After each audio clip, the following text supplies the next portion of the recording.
All right, welcome back to our Worship Summit Live video series. This is the last video. We are going to be talking with Mr. Jim Bask of Video Guys. Jim's going to be talking about how to work with volunteers and choose technology that's volunteer friendly.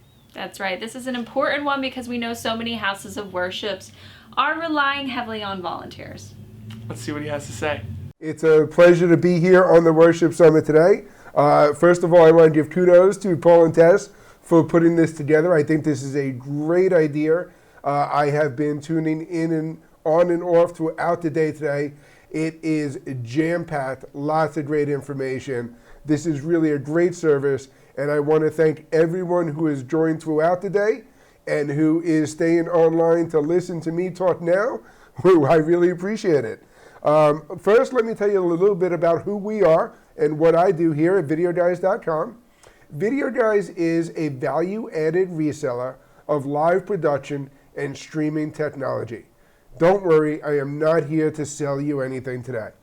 My purpose today is to share some of the experiences from our customers in the house of worship space to help you avoid some of the same issues and pitfalls that they've run into in the past, and to really help you identify the volunteer resources that you have available so that when you're deciding how to stream, what gear to get, and what resources are available to use that gear, you can make the right decisions right from the beginning.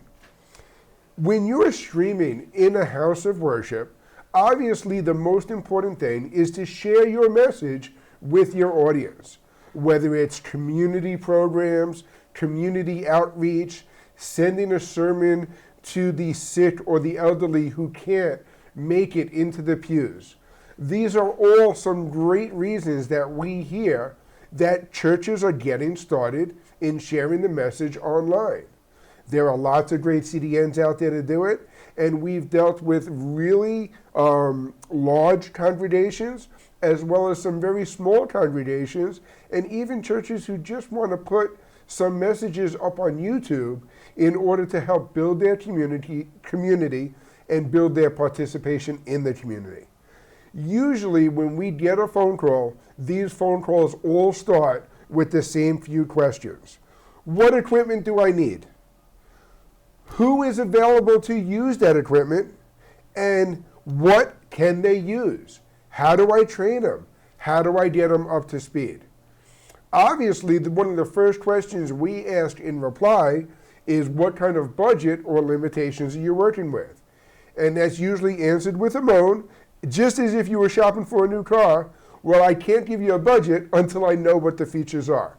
So one of the things that we've done is put together a basic recommended list that we find is a great way to get started.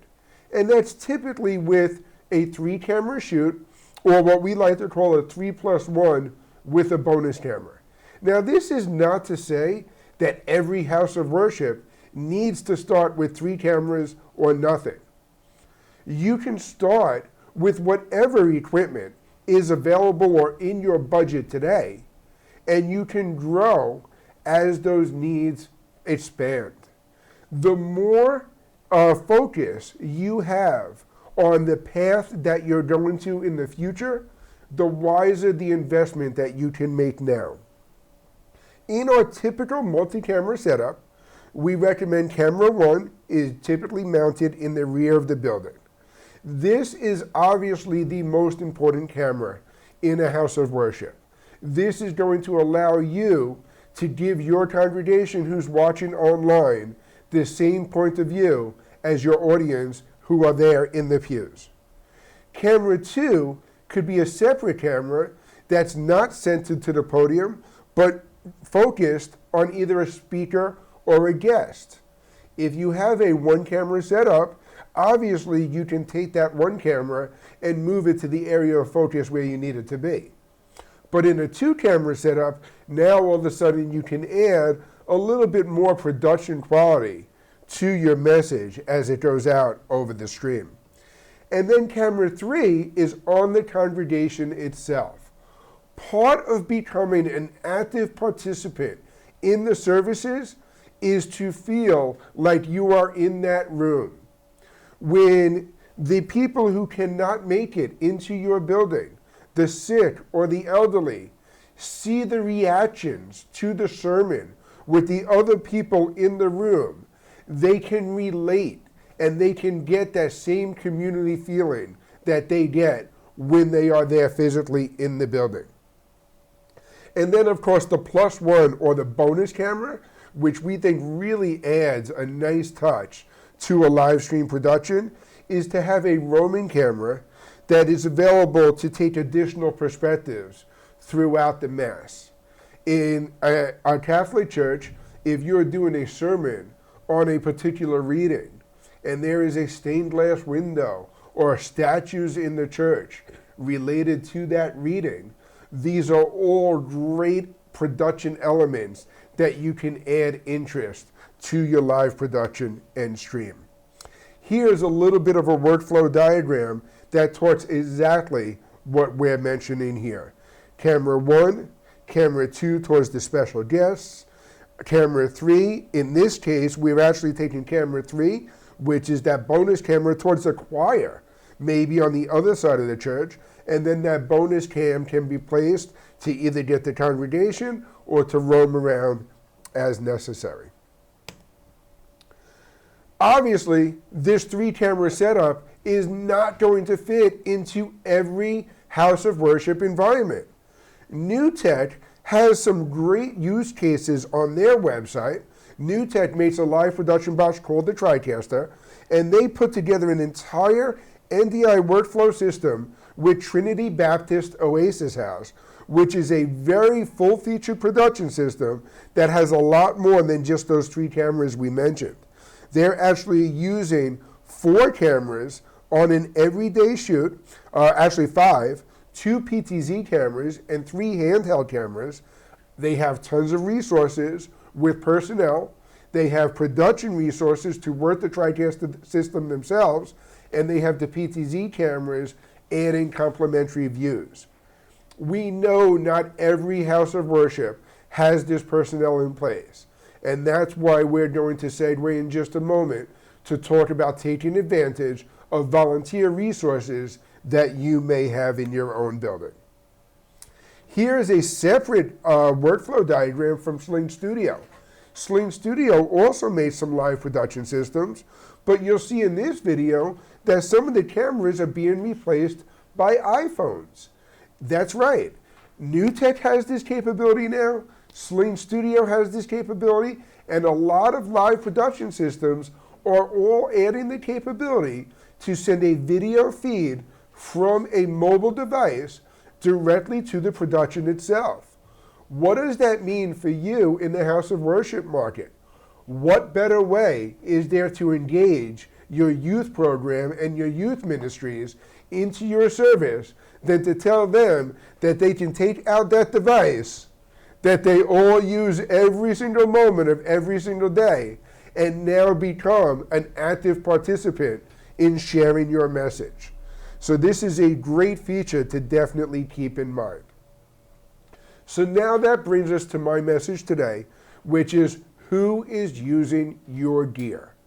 Let's identify who is actually going to be helping you with the live stream. Are you the Trinity Oasis Church where you have a house full of professional employees? Or do you have the budget and the funds to outsource to bring in a production company to share your services? If you do, that's excellent. That's great. There are some really great live production systems that will let you put together a worship stream that can add to your donation coffers and to your community outreach. So if you can get professional camera operators, a professional production team, these people are all going to be well-trained, reliable, because they're being paid to be there.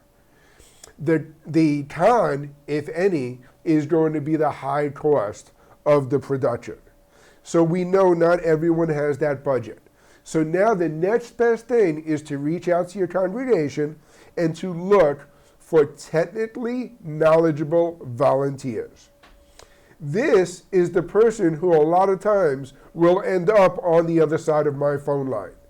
When you have someone who is willing to roll up their sleeves and help you with the live production and stream, this is a knowledgeable person who is going to spec out a system that they're comfortable with. We hope that you have the relationship with that person where they're also going to take on the responsibility of helping to set up your system and to train other volunteers on how to use the system. Obviously, the availability of this resource is going to have some significant impacts on the equipment that you choose. If you have a technical volunteer who is constantly available and is willing to put in a lot of times and a lot of help, that person will be able to train others and help expand your production capabilities.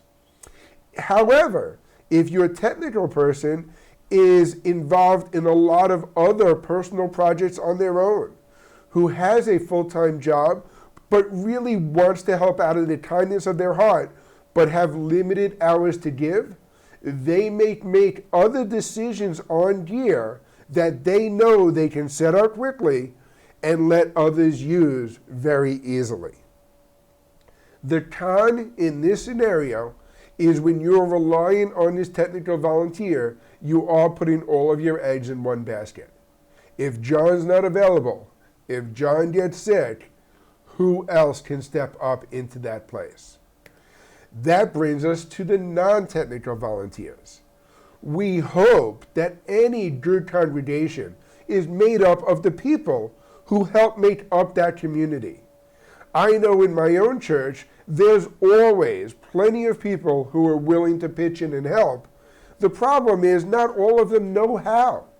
And when you start getting into technical equipment like this, that knowing how becomes a major factor. So what tools are you going to put in place to make it easy for them? If you can't make it easy for them, what equipment can you use to make your stream still be able to go out live? It might be as simple as getting a system that's going to support iPhone video. Because let's face it, even the older people in the congregation are learning how to use the iPhones and iPads just as well as the younger kids now. So that might be a great way. And one of the things that I really like to remind all of the houses of worship and even any production environment of the people I talk to, part of the battle is just committing to getting the message out there. The people that you're trying to reach are going to be entertained and wowed by production value. And we can bring that to them over time. But part of it is just committing to get started today. So by identifying the volunteer resources and personnel that you have available will help make that easy to help get started. I can tell you we do a lot of our own live productions in-house here. And when we first started versus where we are today, it's come a long way. If you follow the streams that Paul and Tess put out on a weekly basis, and you look at some of the production elements of where they are now versus where they were then, it's amazing how when you commit to doing it on a week-by-week basis, it grows. And as it grows, and as the production gets better, you know what's going to happen? Your volunteers are going to become more and more motivated to pitch in even more. They're going to get jazzed in the equipment that they're using. That's why we'll help you find something that they can be successful with. It's not saying you can't grow into more professional equipment at any point in the future, but sometimes if it's too tough to use, it's not the right product. You want to be able to use something that will be successful. And then, of course, the number one resource in any house of worship that I talk to are the youth programs, or if you're affiliated to a parochial school where you can get the youth and the young people to come in and use it. You know what the difference is when my child picks up my laptop and they start pounding away at it? They have no concept that they're playing around on a $2,000 laptop. They have no concern that they're going to break that equipment, because all they're trying to do is make it work for what it was designed for. When you watch a young person sit down in front of a live production system and they take the T-bar and start scrolling that thing up and down, it's very different of an attitude when you sit at the machine and you say, let me see what this does. A young person has that curiosity. They don't have the fear. They don't worry about making everything go black. That's your production director's problem. They worry about how can I make it look better. And their motivation is taking whatever equipment you give them and making that equipment stand on its head. And that's really what they do best. So if you do have students, you have young people that you can bring in to help you facilitate your live stream, by all means, don't hesitate. It is ding, ding, ding, winner, winner for everyone around. Because now you're also giving them life skills where this mind-sucking thing that they're clicking away on now becomes a strength and a skill that they can bring with them as they grow older and go into the employment marketplace. The con of using young people is providing the proper guidance and leadership to them. You still want someone who's able to train them on the equipment that they're using. You want someone who has the monitoring and troubleshooting capability, because when they walk in and they decide they're going to unplug A, B, and C and plug it into D, E, and F, and things don't work, you need someone responsible for putting that back into A, B, and C. So if there's any con, the con can be sometimes that they can get reckless. Again, you take the strength and you add it to the con, and you just got to weigh that out. What you cannot teach, though, is the passion. And when you have the passion from the people using the equipment, that will come across in your messaging as well. The second thing I want to talk about is how all of this identifying of your resources in human manpower and volunteers plays into your equipment considerations. The first piece of equipment, and probably one of your larger investments, is going to be the production system itself. How many people are you going to have available to operate the equipment? Will you have cameramen? Will you have producers? Will those producers be working in a group with other producers? If John's not available, is Matthew available to step in? What level of training is needed? Is there going to be a youth program where you need guidance and leadership? And how is the equipment going to be used? Obviously, one of the best ways to get a return on investment is to find as many possible uses for the equipment that you're about to invest in. It might start with broadcasting Sunday services, but then you'll find that that equipment is also being used to broadcast community events. How do we use it to broadcast the sporting events that happen on the fields behind the church? These are all things that can help add and bring additional revenue in to justify the next purchase for the upgrade for even more equipment. One of the interesting win success stories that we've had here was a ministry, the Faith Ministry, down in Mexico. It's a mission trip where they were celebrating their 25th anniversary celebration. One of the coolest things that we ever did was they purchased a Sling Studio kit, which was a 2-camera setup. We packed it all in a backpack, shipped it down to their technology leader in Mexico. This woman called me up, having never done anything in live streaming, and within 15 minutes, she was up and broadcasting. We completed the test. I spoke to her 2 days later, and she was live, broadcasting this 25th anniversary celebration across the world from their Mexican mission trip. It was phenomenal. It goes to show you that if you have that motivation and you have a volunteer who's going to say, I'm going to do this, without hesitation and without fear, they can get it done. Some of the other equipment considerations that do play into the volunteer and human resources available are the cameras. If you have a large bank of technical volunteers where you can have someone walking around your congregation with a handheld camcorder, that's great. But if not, we have these PTZ cameras, which are robotic cameras that can be mounted throughout your building to get the multi-camera setup that we discussed in our workflow earlier. And what's great is a lot of the new production systems, like PTZOptics and Wirecast, all have this camera control built into it. So whether you're using Wirecast, PTZOptics, I mentioned, is actually one of the makers of the cameras, and Paul does a great job with them. But the Wirecast software, the new TriCaster systems, even the rolling video switches are doing more and more to integrate PTZ camera control. That means if you have one volunteer behind the production box, they can control these cameras and move them quickly throughout the room.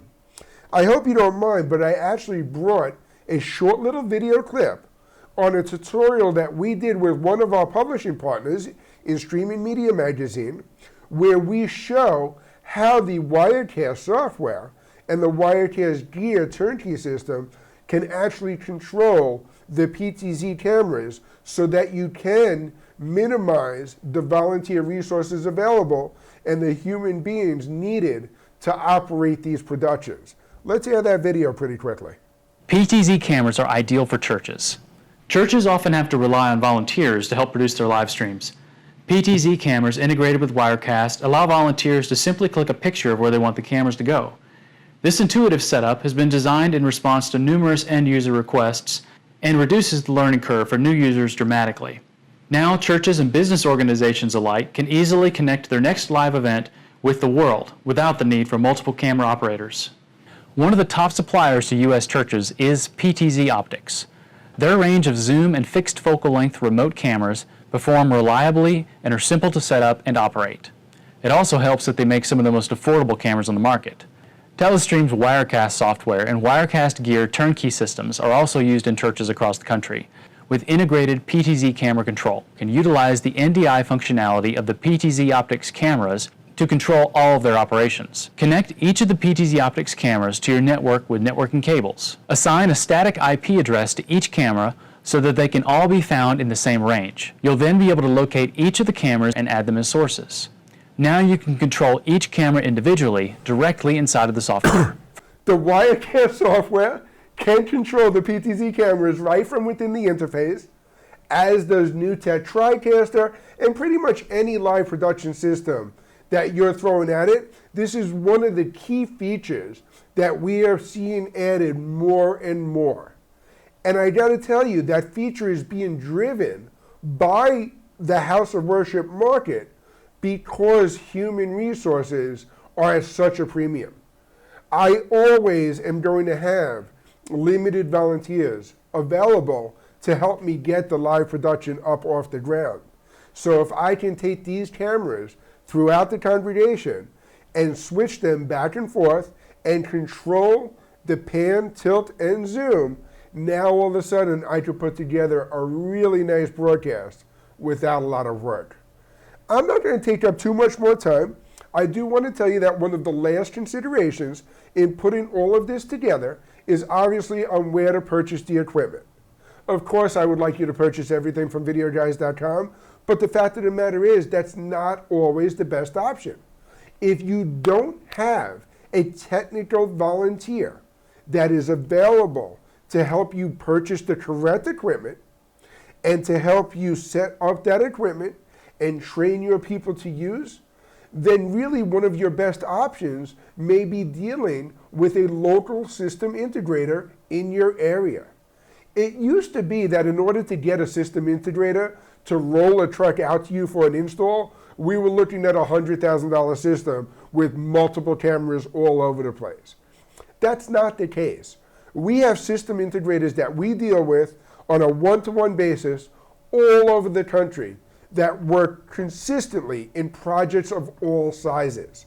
So if you don't have that manpower, these people can help you come in. And then, of course, you can call us and we can help you as well. All right, that's it, guys. That is the final Worship Summit Live video. I'm really looking forward to Worship Summit Live 2021. Me too. We hope that you guys enjoyed the wonderful content that we have brought to you from some amazing speakers. Thank you so much to our presenters. Let us know what any questions you have or anything like that in the comments or chats. Up next is a quiz on Udemy, so if you want to take that quiz and get your points for learning about church production and live streaming, go right ahead. Don't forget, you can get a free copy of my book, Helping Your Church Live Stream, to take your knowledge further. Any questions, like Tess said, hit us up on Facebook or in the comments below. We want to hear from you.